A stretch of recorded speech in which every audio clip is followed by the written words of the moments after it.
관점에서 이 정보기술 기반으로 조직의 경쟁력을 어떻게 강화할 것인가. 예, 그것의 이제 첫 발은 뭐냐면 일단 정보화를 하는 거예요. 그래서 오프라인 업무 프로세스를 돌리고 있는 각 업무들을 전부 다 전산 시스템으로 구현을 해서 정보화를 하는 게 일본이겠죠, 당연히. 그래서 이제 이 ISP 자체는 원래는 저희 같은 경우에도 90년대 뭐 이때 굉장히 전자정부 이제 목표를 해서 정부 부처 업무부터 전산화를 하자. 그래서 정부 부처들 그 평가 지표에 업무 전산화율이 들어가 있었어요. 그러면 이 전산화를 해 가는 것을 1년 안에 한꺼번에 확 하기에는 돈도 너무 많이 들고, 그 다음에 업무 범위도 너무 넓고, 그 다음에 시장에서 이걸 할 수 있는 사업자도 제한이 있고, 예, 그렇게 되다 보니까 그러면은 단계별로 쪼개서 뭐 3년이 걸리든 5년이 걸리든 단계별로 해야 되는데, 그러면 어느 업무부터 가장 먼저 해야 돼? 라고 하는 게 이제 전략이 되는 거예요. 가장 중요하고, 그 다음에 조직의 미션, 그리고 비전, 그리고 고객이라고 하는 대민 서비스 향상에 획기적으로 기여할 수 있는 그런 업무 영역부터 우선적으로 해야 되겠죠? 근데 그것이 무엇이냐? 그러면 이제 업무별로 평가를 해봐야 되는 거예요, 전부 다. 그렇게 해서 실제로 단계별, 연차별 로드맵을 만들어내는 거죠.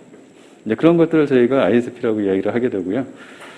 결국에는 이 ISP를 하게 되면 정보화 사업에 대한 로드맵이 나오게 되고, 그 로드맵들이 전부 다 예산을 잡아먹는 거예요, 예산을.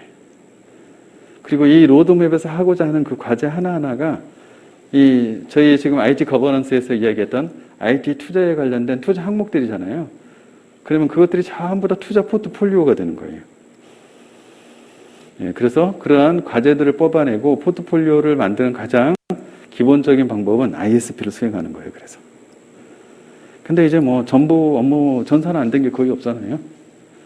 예, 그래서 ISP가 이제 옛날만큼 의미가 있지는 않아요. 그런 것들 때문에. 그래서 이제 그 이야기를 하는 거고요. 원래는 이제 그 제임스 마틴이라고 하는 이제 공학자가 만들어낸 인포메이션 엔지니어링, 정보공학 피라미드의 제상위. 정보 시스템을 결국에는 구축을 할 건데, 구축을 하려고 하면 이런 단계를 밟아야 돼 라고 이제 만들어 놓은 거죠. 근데 그 첫 단추가 ISP라고 이제 정의한 이 부분에서 이거를 하지 않고 아래 거를 하게 되면 아주 비효율적이고 비효과적인 정보 시스템 구현이 된다는 거예요. 근데 이거는 하나의 단일 시스템에서는 의미가 없고 전사적으로 정보화를 추진했을 때 그런 얘기고요. 그래서 ISP에 관련된 방법론들을 많이 이제 국내에서도 활용을 했고요. 관리기법 1 또는 메소드 1 이렇게 해서 한국전산원이 뭐 거의 90년대 초에요. 앤더슨 컨설팅이랑 같이 이걸 좀 정리를 했었어요. 그래서 이거를 가지고 90년대 초반에 이 정부 사업으로 나온 큰 사업들은 국세청 쪽에 이제 국세 통합 시스템, 거기 한 2천억 정도 그 당시에 했었죠. 그리고 그 다음에 이어서 나온 게 부동산 등기 전산화 시스템. 그거는 한 10년짜리 정도 기간의 프로젝트고, 그 당시에 이 예산 금액으로 4,500억 정도? 이제 이런 대규모 사업들을 수행하는데 무슨 이 접근 방법 이런 것도 없이 할 수 없잖아요. 네, 그래서 이제 그때 굉장히 요긴하게 썼던 방법론이에요. 그래서 이제 전략 정보 계획 수립, 구현 계획 수립 이제 이렇게 이제 되어 있는 부분이 ISP. 이 뒤에 나머지 개발 쪽도 다 정의가 돼 있어요. 그 이야기고요. 네, 이거는 이제 이건 지금 L사에서 이제 LG그룹 자회사죠. 거기서 만들어 놓은 이제 ISP 방법론이고요. 여기는 이제 특정 컴퓨터 어소시에이트사라고 하는 특정 회사의 솔루션을 같이 접목을 해서 뭐 사업 방향 분석, 업무 운영 현황 분석, 정보 기술 현황 분석, 개선 모델 수립, 통합 이행 계획 수립 이제 이런 단계별로 방법론을 이제 정의를 한 거예요. 그리고 이거는 이제 좀 더 뒤에 출발한 삼성그룹의 이제 자회사 S사에서 만들어 놓은 ISP 방법론이고요. 환경 분석, 현황 분석, 목표 모델 설계, 실행 계획 수립. 그러니까 내용은 똑같은데 말을 조금씩 다르게 해놓은 거예요.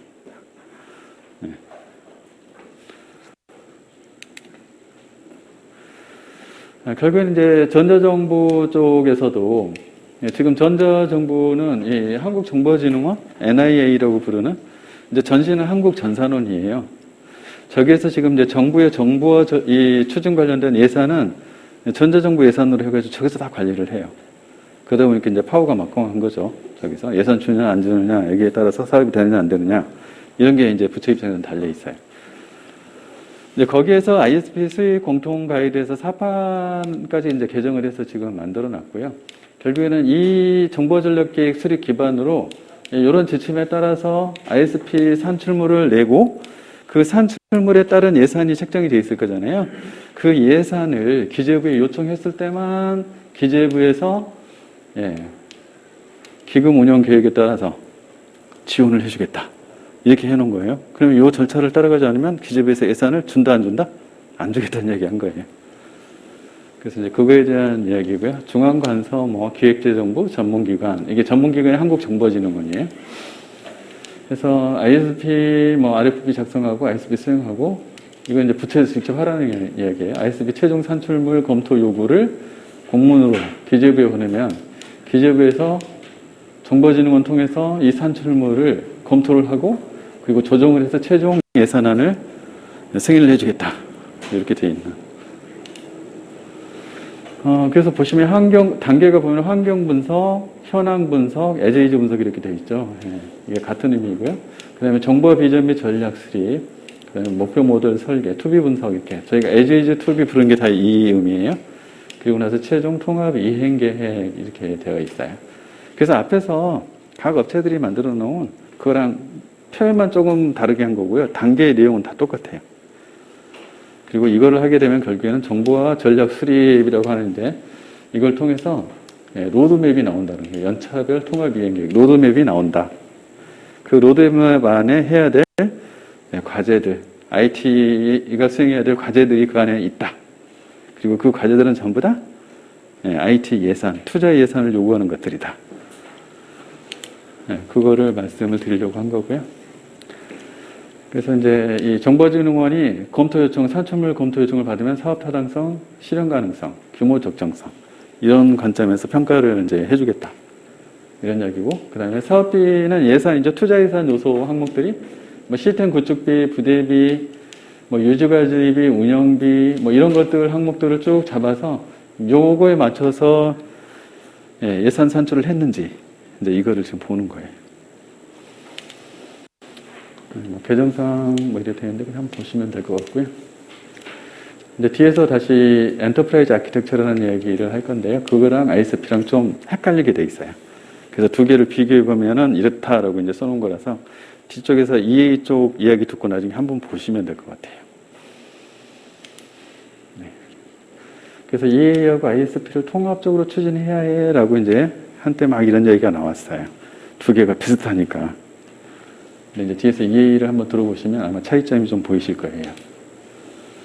여기까지 하고 10분 쉬었다가 4시